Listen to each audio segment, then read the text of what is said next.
Jodi here. I am in another special room this week. This is called the vesting room. This is where anyone who's participating in a service comes to put on the special clothing that they will wear. This is just one example of one of the closets where we have cassocks and cottages and all sorts of things that our clergy and other people wear. And that reminds me of this book. This is a really great book. It's written by Chris Singleton, illustrated by William Long. Chris Singleton's actually from Charleston. He actually lives here. The name of the book is Different, a story about loving your neighbor. This makes me want to get to know Chris Singleton because this is a great book. Anyway, this is about a little boy who wears special clothes just like we do when we come to church. So I hope you enjoy the book.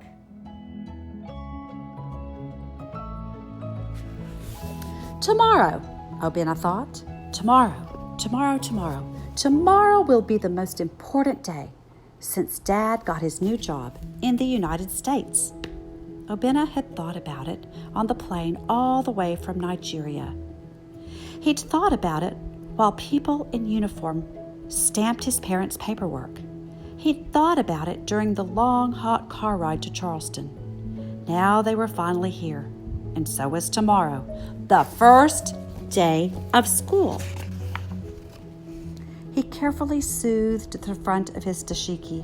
Obina loved his traditional clothes. They took him back home, back to Nigeria. The reds were like the setting sun, crimson behind the mountains. The golds glimmered like dancing grasses of the savannah. The blues shone like endless depths of the warm, living ocean. Tomorrow, he thought, tomorrow, he would show all his classmates what it was to be a Nigerian. The next morning, Obina gulped down his breakfast and rushed out the door, his sneakers pounding the sidewalk, pound, pound, pound. He ran past the neighbors, around the corner store, toward the school gates, and straight into Mrs. Sharonda. "Careful, Sugarfoot," cried Mrs. Sharonda, but then she smiled. "You're a strong runner as long as you look where you're going," she said with a wink. "New student? I believe you're in my class, right over there." The classroom was noisy, like classrooms usually are in the beginning of the school day. But when Obina walked in, there was a sudden, uncomfortable silence. 20 students were already in the room, and 20 pairs of eyes took in Obama's clothing, his hair, his difference. Then 20 people started laughing. "Look at his clothes," said one boy. "I would never wear that to school," said a girl. "Where did he get that haircut?" laughed another. "Hush now," said Mrs. Sharonda. But it was too late. Obina burst out of the room, pound, pound, pound, through the hallway, past the office, around the corner, into the bathroom.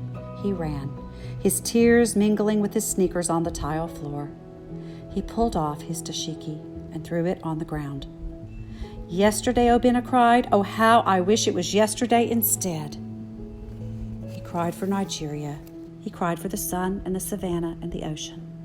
He cried to be normal, but he couldn't. He was different. Different like his dashiki. There was a knock on the door. "Obina!"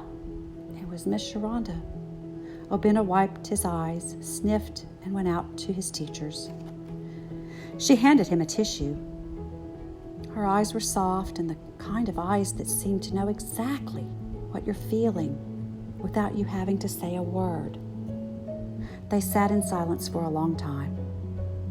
Then, "Never be ashamed of who you are, Obina," said Mrs. Sharonda. "You are beautifully and wonderfully made." "I'm not," Obina said. "I'll never fit in." "But I think that you, Obina, weren't made to fit in," Mrs. Sharonda said. "You were made to stand out. You'll see." She gave Obina a hug and helped him put his dashiki back on. And she said, "I think our class will need your help in the school relay race. I haven't seen a boy run like you in all my years of teaching. How about we join the class on the field?" All the classes from the school were lined up along the field outside. Obina's class whooped and hollered with excitement, but Obina snuck to the back of the line. His hands were deep in his pockets, as if he could pull himself in and hide. Yesterday, he thought to himself. The principal stood at the edge of the field. On the sound of the whistle, each class must have one student run the length of the field and return to the line, he said. He or she must tag the next student, and they must run the field as well. The first class to have all the students finish will be the winner. Ready? 3, 2, 1. Tweet! There was a sharp blast of the whistle, and a student from each class sprinted across the field. Obina couldn't help but cheering with the rest of his class. The first student finished, and with Obina in line, there were 20 students left, then 15, then 10, then 5. Obina's class was tied for first with another class. 3 students still left, still tied, 2 students left.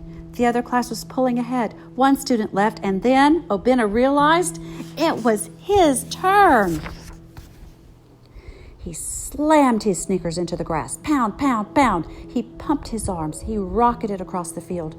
"Go, Obina," cheered Mrs. Sharonda. "Go, Obina," screamed his class. In the excitement of the race, it seemed everything else was forgotten. His difference, his hair, his dashiki blowing furiously in the wind. Pound, pound, pound, pound, pound. He made it all the way to the end of the field and turned around for the final length. The other class's runner was a little way ahead of him. Obina put a burst of speed and raced across the field. Pound, pound, pound. He ran past the half marker, past the quarter marker, past the end, and straight into the arms of his cheering classmates. "Mrs. Sharonda's class wins," said the principal. Mrs. Sharonda's class screamed and cheered and lifted Obina up into their arms, dashiki and all. They marched back to the class, this time with Obina at the front of the line. And as the excitement died down, some of Obina's classmates seemed to remember that Obina was different. They saw his hair, they took in his dashiki, but this time... "I'm sorry," said one boy. "Me too," said a girl. "I think what you're wearing is pretty neat," said another. "Is that from where you're from?" Obina grinned. He told them about the crimson sun. He described the golden savanna and the blue oceans. The class was amazed. "Mrs. Sharonda," they said, "can we learn more about Nigeria?" Obina smiled to himself. Today, he thought, today is the best day ever.